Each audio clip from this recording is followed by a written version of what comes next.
Hello friends, আমি অমৃতা। আমার নতুন একটা ব্লগে তোমাদের সবাইকে ওয়েলকাম। সানডে ইভিনিংয়ে আমার এক বোনের রেজিস্ট্রি ম্যারেজ ছিল, তাই নিজেকে সুন্দর করে তোলার জন্য আমি পৌঁছে গেছিলাম Shuklas beauty salon and makeup ইনস্টিটিউটে।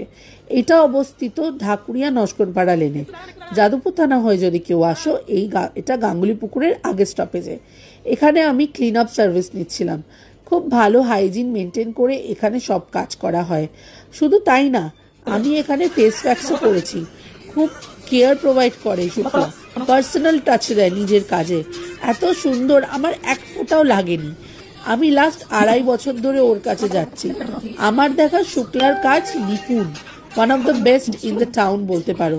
শুধু ও বিউটি সার্ভিস প্রোভাইড করে না, ও মেকআপ অ্যান্ড হেয়ার টিউটোরিয়ালও দেয়। ও গভর্নমেন্ট অথরাইজড সার্টিফিকেটও প্রোভাইড করে। কেউ যদি ওর কাছ থেকে কাজ শিখতে চাও বা যে কোনো বিউটি টিপস নিতে চাও বা মেকআপ সার্ভিস নিতে চাও, তাহলে ওকে কন্ট্যাক্ট করো, আমি ডিটেলসগুলো দিয়ে দেবো। খুব সুন্দর ও আমাকে ম্যাসাজ করে দিচ্ছিল। খুব হোলসাম ছিল ব্যাপারটা। আমি তো প্রায় ঘুমিয়েই পড়েছিলাম। কি সুন্দর হাতের কাজ, প্রত্যেক কটা ম্যাসাজ খুব সুন্দরভাবে দিচ্ছিল। হয়তো গেল ম্যাসাজ, তারপরে বলল, যেহেতু তোমার নেমন্তন্ন, আসো, তোমার খালি হেয়ার অ্যান্ড স্পা না, আমি একটু হেয়ারটাকে ব্লো ড্রাই করে চুলটা সেট করে দেবো।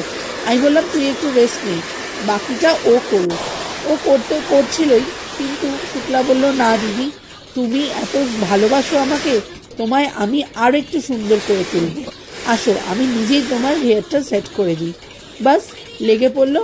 কি সুন্দর দেখো ওর হাতের কাজ। আমি না বলতেই ও আমাকে হেয়ারটা সেট করে দিল। যেহেতু শুনেছে আমার ইনভিটেশন, এই সার্ভিসটা কিন্তু প্যাকেজে অ্যাড ছিল না। আমি বলেছিলাম, করে দিচ্ছিস যখন করেই দে। ও হাসতে হাসতে ভালোবেসে করে দিল আমাকে। আবার এখানে বলছে, একটু হাসো, একটু পোজ দাও। ঠিক ওর কথা শুনে আমিও পোজ দিচ্ছি। ভাবছি নিজেকে হয়তো কত হিরোইন লাগছে। তোমরা দেখে জানাও কেমন লাগছিল আমাকে এত সুন্দর সুন্দর সার্ভিস নেওয়ার পরে।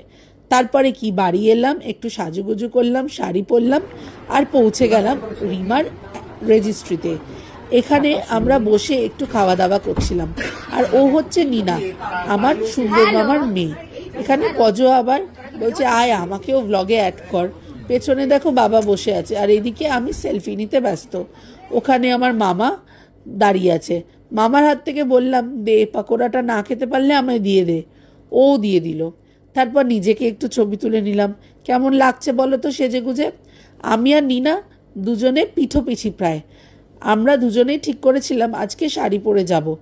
তো সেই মতেই একটু শাড়ি পরে স্টাইলিং তো করতেই হয়, আর ছবিও তুলতে হয়। তুলে নিলাম ছবি।